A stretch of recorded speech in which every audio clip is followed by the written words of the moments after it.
Greetings, sisters and brothers. My name is Joker Shima Jinsai. I'm the founder of Amendment 13, the Abolish Legal Slavery in America movement, creator of the Autonomous Infrastructure Mission, a faculty member at the George Jackson University, and the New African Revolutionary Nationalist Guerrilla. I'd like to take the moment to discuss with you the nature of the U.S. fascist arrangement, our relationship to that arrangement, our collective obligation to end that arrangement, and the process by which we can do just that. Bear with me, as this discussion requires we cover some territory not readily apparent to many. Revolution isn't exact science. The dialectical laws governing progressive social change are as precise as math. What we do on a day-to-day basis will determine if we are successful in moving the minds of the masses toward genuine progressive social change or down another dead-end road to more rhetoric or failed approaches. This means if we are serious about revolution, we must have a clear understanding of the social variables affecting the minds of the masses and the steps we need to take to move those minds from fascist assimilation to transfer culture. To understand this, you must first have a clear understanding of who and what America is. The United States is the most advanced fascist state in the history of human civilization.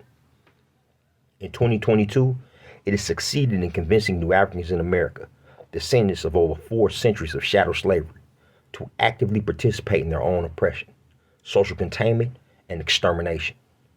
It has indoctrinated the vast majority of its workers to identify their social, political, and economic interests with the same elites who have so thoroughly exploited them that they've managed to concentrate 99% of the nation's wealth to the hands of a scant 2% of the population, while those same workers in turn struggle to feed their children and pay off their ever-expanding debt.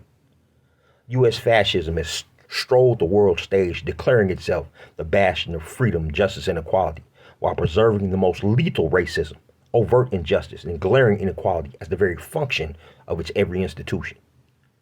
Reactionary white nationalism, hate-based scapegoating, and violent repression are redefined and held as the noble values of patriotism, defense of the homeland, and national security.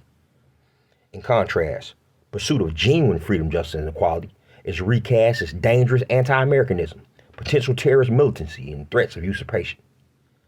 The nature and structure of modern U.S. society precludes the very possibility of true freedom for New Africans and other nationally oppressed people. We live without justice because the very function of U.S. law and order, its policy, is not to achieve that end, but instead to ensure the social containment and orderly disposal of racially undesirable and economically underperforming surplus labor segments of the underclass. Equality is not possible because the very function of the U.S. economic class and race caste system is to ensure the hierarchy and hegemony of patriarchal, authoritarian, white male privilege and the ongoing extraction of surplus profits for the capitalist class. The primary mechanism employed by U.S. fascist institutions to perpetuate themselves with little to no opposition and neutralize any opposition if it does arise is reform. When we speak of fascism, most will envision Italy under Mussolini, Spain under Franco, or Germany under Hitler, and declare this is fascism. They will look to these primitive models of the system, then look at America and they say, that can't possibly be living in a fascist state. To them I say, the U.S. has more of its citizens interned in prisons, more people locked behind walls, barbed wire, and gun towers than any other nation on earth in the history of human civilization. The U.S. has more people in prison than China, Russia, North Korea, and Iran combined. Fascism in the U.S. is light years more advanced than anything Hitler or any of those other primitive fascists could have begun to imagine. I want us to proceed with clarity as to the point of the United States being the most advanced and successful fascist state in human history before we can have any serious conversation about revolutionary infrastructure in this country. What makes U.S. fascism the most advanced is the systematic defense attack mechanisms built into its every institution and its uncanny ability to disguise and redefine itself. Fascism in America is automated. Nevertheless, there are certain defining characteristics common to all fascist regimes, be they Germany under Hitler, Indonesia under Suharto, Chile under Pinochet, or the United States under Trump and Biden. Here I will present 14 of these characteristics with an example or two to illustrate its inherent inclusion in the American way of life. 1. Powerful and continuing nationalism. From the compulsory recitation of the Pledge of Allegiance in every U.S. public school to the quote, Make America Great Again fervor of the white nationalist Republican Party, powerful and reactionary nationalism has always been the hallmark of U.S. culture, and it only continues to grow stronger year over year, with both the conservative right and the liberal centrist alike. 2. Disdain for the recognition of human rights. Dehumanization of New Africans, Latinos, Indigenous, and the poor is as American as apple pie.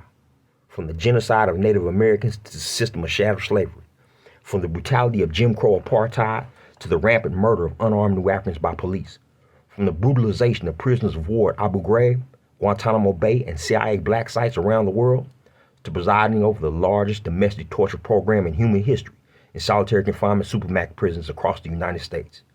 Disdain for human rights and masking under some other pretext has always been U.S. national policy. To be sure, the U.S. remains one of the only industrialized nations on earth who has not signed on to the UN Rights of the Child Treaty, presumably because of the American penchant to imprison children. Human rights are always secondary to national interest in America. 3.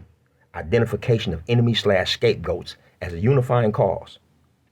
Be it the resistance of indigenous people as a justification for wars of extermination, the fear of New African empowerment as a justification for COINTELPRO, the war on drugs and mass incarceration, or the current scapegoating of immigrants, anti-fascist, and black protest movements as a source of all the nation's woes. The U.S. has always used this racist, xenophobic, and anti-poor narrative to whip up masses of reactionary whites into a patriotic frenzy to attack or socially contain perceived common threats. 4. Supremacy of the military. No matter the economic crisis, how dire and widespread the inequality and domestic suffering may be, a disproportionate amount of the social product will always be funneled to maintain the military-industrial complex and to ensure military service is revered and rewarded in every realm of social life, no matter the atrocities these forces may have committed in the nation's name. This has always been the American way. Most of us are suffering due to explosive inflationary pricing. Yet instead of meeting the people's basic needs, the United States is spending billions of dollars on arms and munitions to wage a proxy war in Ukraine. 5. Rampant sexism. America is a patriarchal, authoritarian, white supremacist hegemony. Be it overt inequality of pay in the private sector, rampant rape and sexual harassment in the military, or pervasive domestic violence across every strata of U.S. society. Sexism has always been a central pillar of the U.S. race class system. Under U.S. fascist, gender repression is embedded into the very notion of conservative family values, while publicly superficial reforms are highlighted to disguise its continued perpetuation. 6. A controlled mass media.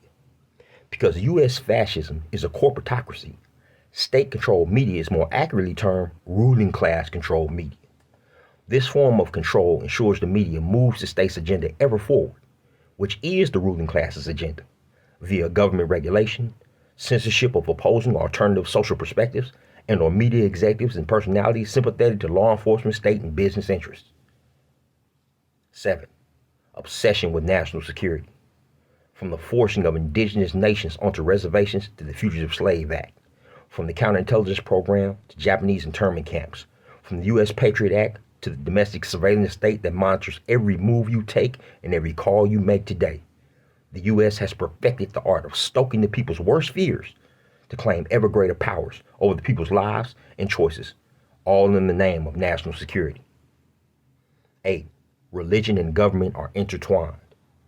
Christianity and American politics are so thoroughly intertwined that politicians of both major fascist parties, both Democrats and Republicans, must of necessity pander to one or the other Christian constituencies, be it the evangelical Christians, Christian identity fundamentalists, or Southern Baptist caucus.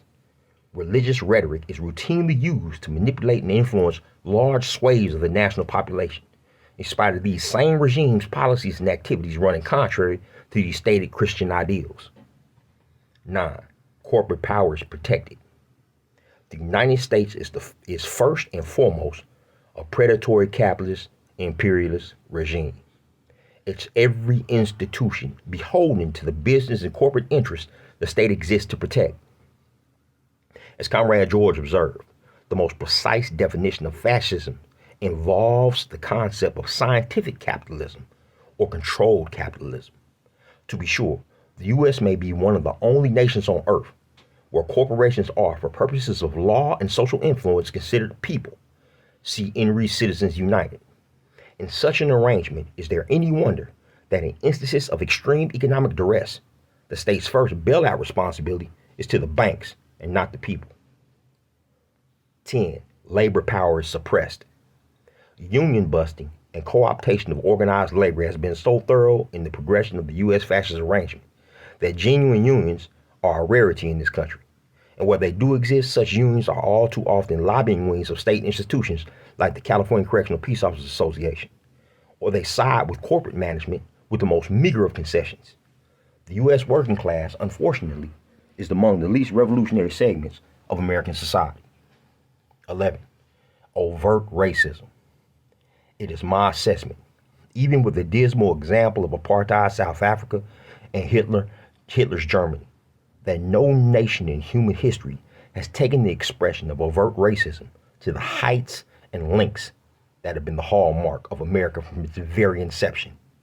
From the slave codes to Jim Crow apartheid, from the eugenicist movement to the Ku Klux Klan, from the Proud Boys to Donald Trump's Republican Party, overt racism in every institution in this country, at the very core of its culture, has always been a pillar of the United States. 12. Obsession with crime and punishment. The mantra of the U.S. across this globe is it is the nation where, quote, the rule of law reigns. Law enforcement in the U.S. has virtually limitless power to subordinate the people to the state's dictates, its inequalities, and racist usurpations. The judicial machinery in the U.S. and its culture of imprisonment has resulted in the largest prison population on earth, the vast majority of which are New Africans and Latinos. Though combined, they barely constitute a quarter of the nation's population. The U.S. is the quintessential police state. 13. Rampant cronyism.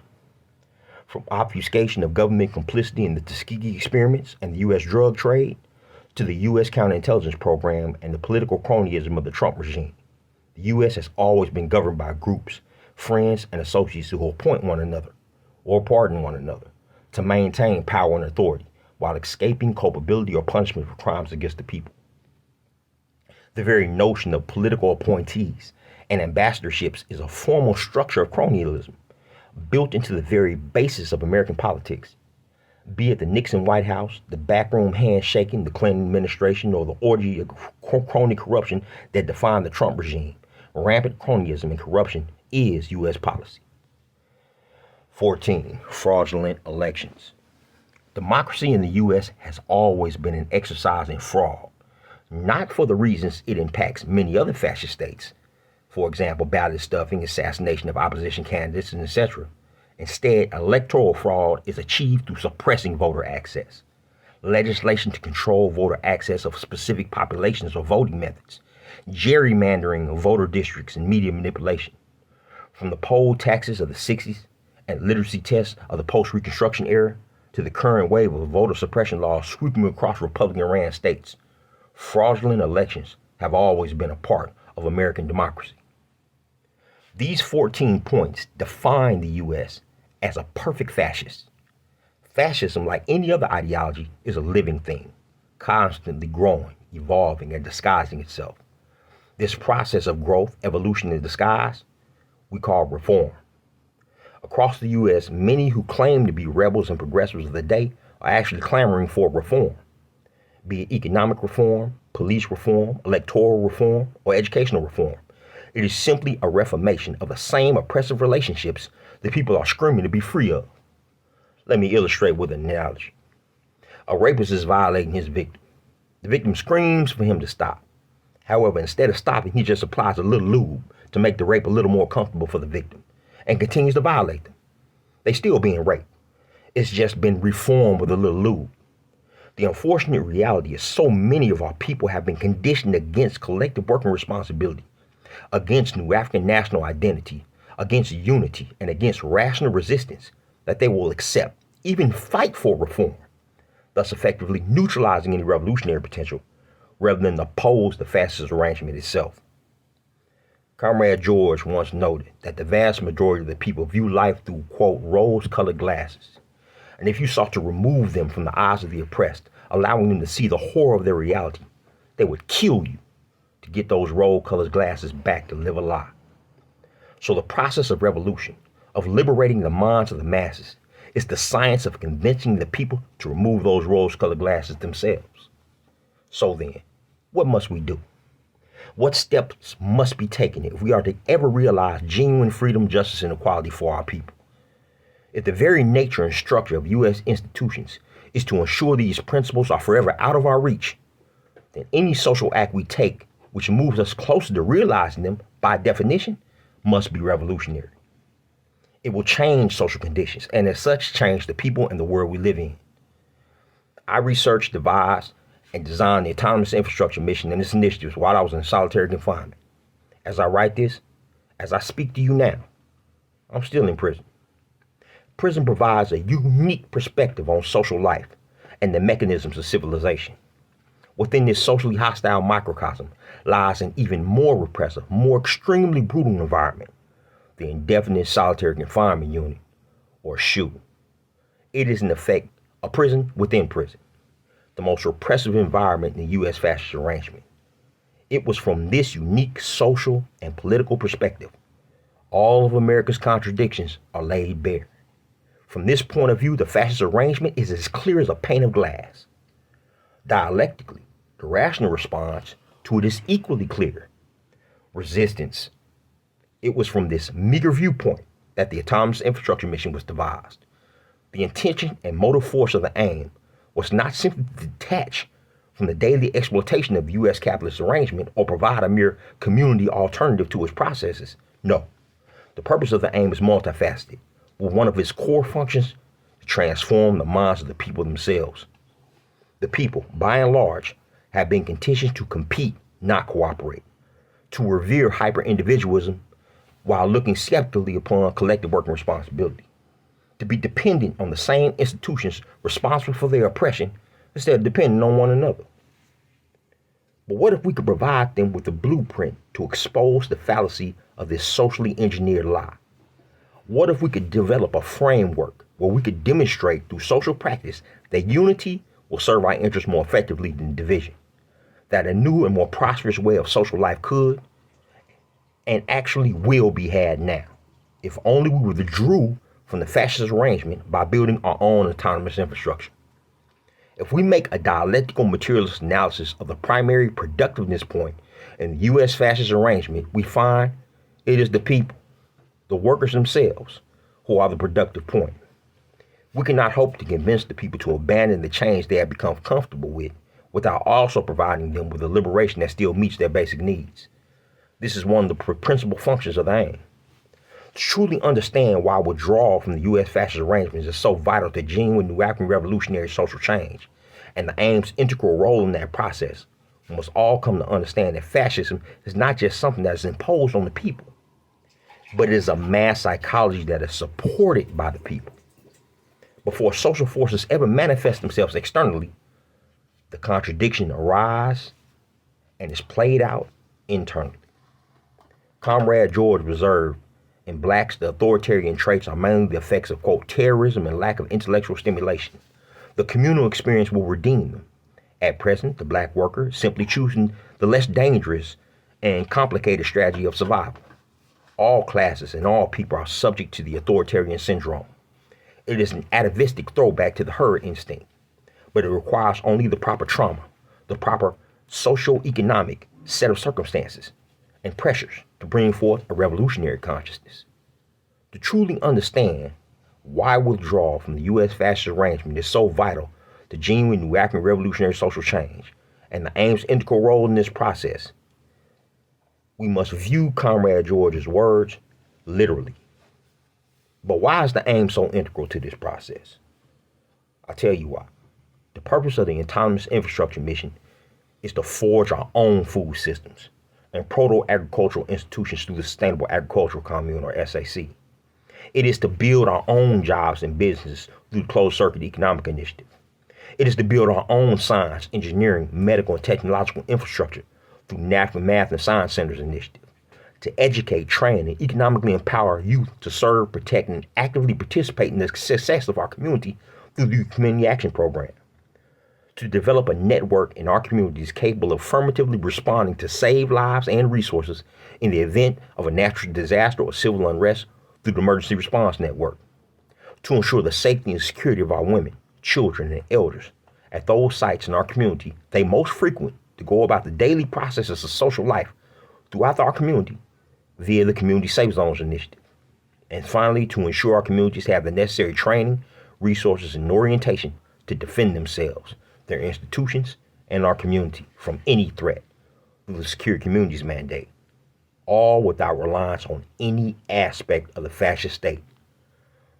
The AIM is just what it asserts itself to be: a mission to build an autonomous community-based infrastructure, one based on New African revolutionary scientific socialist principles. An infrastructure which not only provides a viable alternative to the fascist arrangement, but is in fact a functional program of transfer culture, deliberately and systematically decoupling and withdrawing from the U.S. capitalist state to forge a new and more sustainable basis for social life, guarded by its most revolutionary segment of the population, the New African in America. This cannot be stated enough. When the inevitable fascist reaction to this withdrawal finds these institutions under attack once again, unlike in the past, we will have a basis from which to operate and resist, one capable of meeting our basic needs and providing the corresponding social and political action to further expose and isolate the fascist forces to and from the people. These struggles to grow and defend our autonomous infrastructure will of necessity create new men and women, more progressive modes of thought and behavior, which are not only life-affirming, but in active opposition to those forces which are destructive to life. Resistance to repression will not be reactive, but systematic and inherent in the very processes of our daily lives. As the AIM grows, the fascist arrangement will weaken in direct proportion. Remember, the primary productive point of the capitalist system is the people themselves. Like a machine relying on a specific electrical current to operate, as that current is diverted to power another machine, its function will be increasingly compromised until it ceases to function at all. As more and more communities withdraw from the fascist arrangement via the AIM, the less functional it will become. This will, of course, mean an evolution in the contradiction, but that's a discussion for another time. However, make no mistake, organized self-defense is as necessary to our autonomous infrastructure as is food.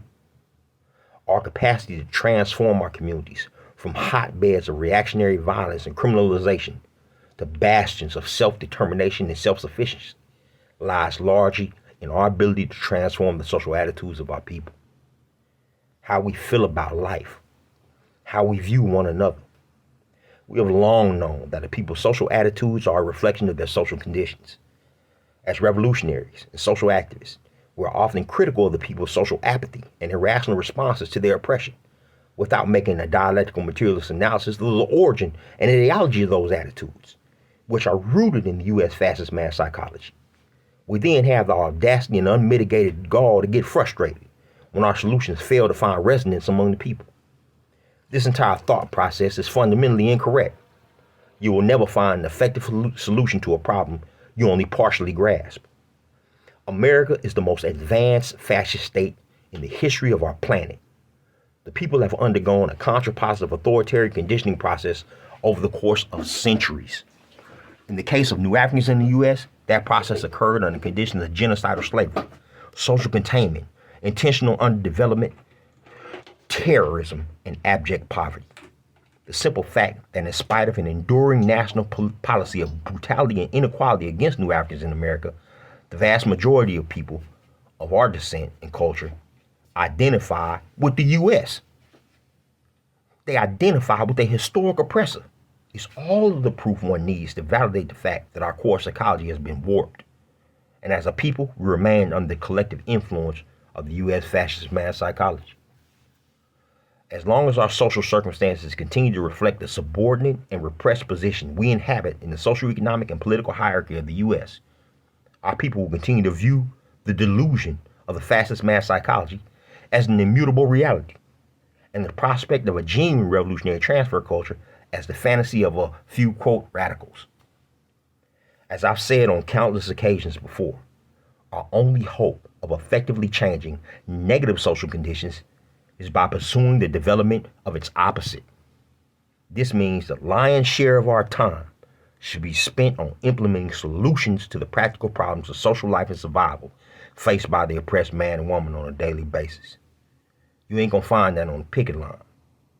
The very process of coming together, analyzing, confronting, and overcoming the contradictions responsible for our desperate conditions are themselves among the most liberating and empowering actions you can take.